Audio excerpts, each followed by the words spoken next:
Welcome back to another episode of What the Fuck Are the Planets Doing Today? I'm your host, Brooke, and let's dive into the chart, shall we?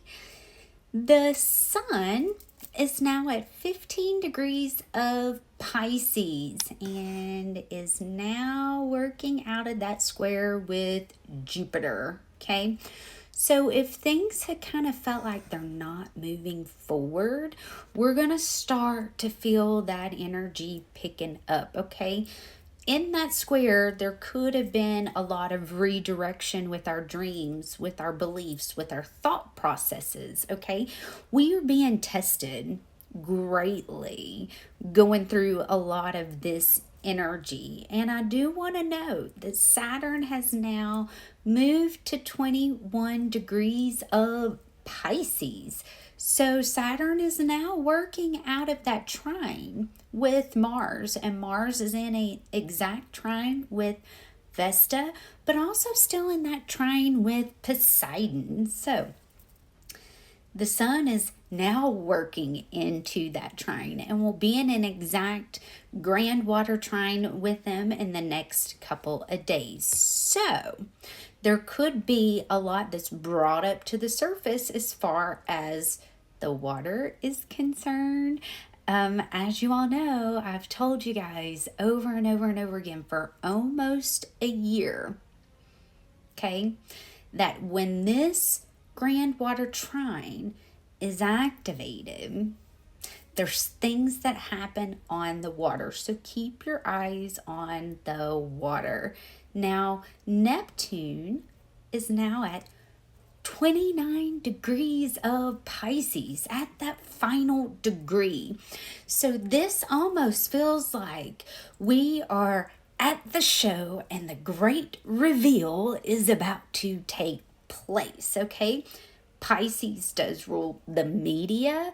There's also a lot of propaganda that's been pushed, and we saw this yesterday with what was released, with all of the people having the same speech leading up to the president's State of the Union address. I don't know, is that what it was called? I caught some of it. I didn't get to watch all of it, but I did catch some of it. So that's what I mean by propaganda is truly being pushed, all right? Mercury is now at 2 degrees of Aries and is in a sextile with Pluto, working into a square with white moon Selena, and also in a trine with Juno, all right? So there's going to be a lot of conversations that are taking place. Pause before you allow for your emotions to get the best of you, because this Mercury in Aries wants to fight, wants to be right, wants everybody to see things their way. And if they don't, then that's where conflict can arise, all right? Now, Venus is still at that 10 degree point and will start picking up speed for that retrograde that she started on the 1st.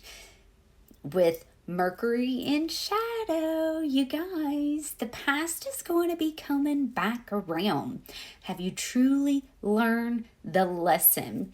And if you're falling into the shadow aspect of this Aries, specifically having Chiron and Eris here, okay? If you're falling into that shadow side of Aries, there could be a lot of arguments, okay? Specifically working into this square with white moon Selena, okay? Lean more into this Juno aspect of being fun, playful, and looking to really fill your mind, your knowledge, learn something new. That truly is the best way to utilize that energy. Now, as I mentioned before, because we have Mercury here in Aries, there could be injuries to the head. So as Mercury was ingressing out of Pisces, I got a really bad migraine. Next thing I know, I've got a busted blood vessel in my eye. I've been doing red light therapy for the last 3 days, and the blood vessel is getting so much better and the headaches are subsiding. So if you are noticing those things, as Mercury moves a little bit more into Aries, you could start feeling a little bit of relief with those aspects, okay? Mercury has been in an opposition with Lilith. Again, this is more of that energy of I'm gonna fight. It's kind of like the feminines, okay? Because we've got Lilith at 0 degrees, we got White Moon Selena at 7, we got Juno at 1, which Juno is in a sextile with Lilith, and then we got Venus here in Aries. So it is like that divine feminine energy is ready to fight, ready to conquer, ready to take action, ready to really just dive in and go in one direction. The best way to use this energy is truly to slow down. What is your body saying to you? What is truly being brought up to the surface for you? Sit with that. Just remember, triggers are messengers. They are pointing you in the direction and the area that you might need to focus on, okay? We still have Chiron in that square with Mars. Again, they are within a 3-degree orb, so it's not exact. And we have Sun. I'm pretty sure I already hit that. We have the Sun working into that grand water trine with Mars, Poseidon, and Vesta.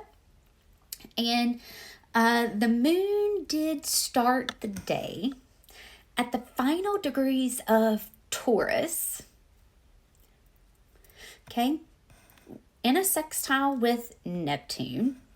And has already, by the time I'm recording this, has already ingressed into Gemini and will conjunct Jupiter at around 4:54 a.m. on 3/6 Eastern time zone. Okay, Pluto is still in that trine with White Moon Selena, bringing the towers. So if towers are happening, allow for that to take place. I was thinking about this morning, and every Aquarius season, since Pluto has now been in Aquarius, the intentions that I make are, God, anybody that is not for me, anybody that is pretending to be my friend, that is a monitoring spirit, anyone that is against me, bring the towers. So I don't try to hold on to people, situations, things when towers start happening, because I know I've already set the intentions that if these towers start showing up, that my intentions are working.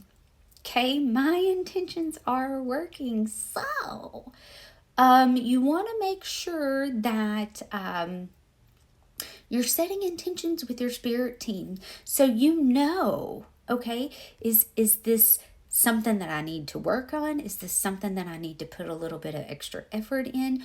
Or is this coming up because God and your spirit team and the divine angels and your ancestors know what's being done behind your back? I can promise you, if a tower shows up for me, I say, I let go, okay? We are in a season of, in order to make room for the things that we need to bring in, we need to honor and let go of what is needing to leave in order for that space to be created for what you're trying to manifest. All right. Now, we are working into this eclipse that's going to be on the 14th.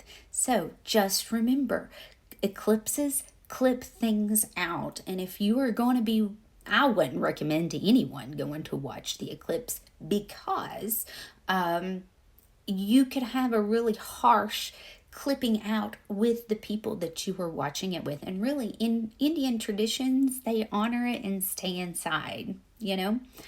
All right. I love you guys. I hope these messages find you well. And I'll be back again tomorrow. Bye.